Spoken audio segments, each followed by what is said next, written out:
Vaxtilə bu meydançada futbolçuların, eləcə də azarkeşlərin səs-küyü qulaq batırırmış. Amma indi uzun müddətdir bərbad vəziyyətdə olan stadionda sükut hökm sürür.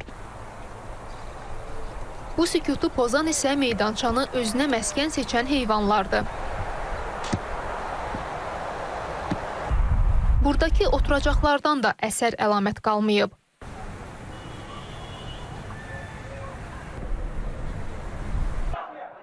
Burada bir vaxtlar yerli komandalar top qovub, qələbələrə imza atıblar. Yararsız vəziyyətə düşən stadionu görən futbolçuların isə bu mənzərəni ürək ağrısı ilə seyr etməkdən başqa çarəsi qalmır. Dediklərinə görə çıxış yolunu digər meydançalara üst tutmaqda görürlər.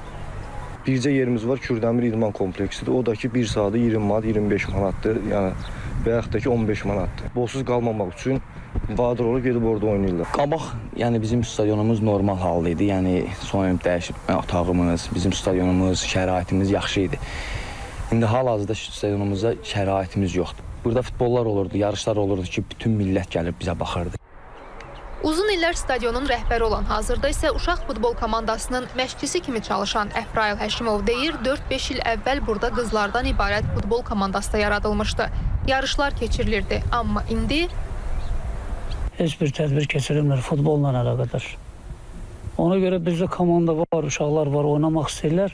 Burada da ki, meydança günün tələblərinə, səviyyəsinə cavab vermir. Qeyd edək ki, 1970-ci illərdə tikilib istifadəyə verilən Kürdəmir şəhər stadionu 2000 tamaşaçı tutumuna malik olub. Rəşad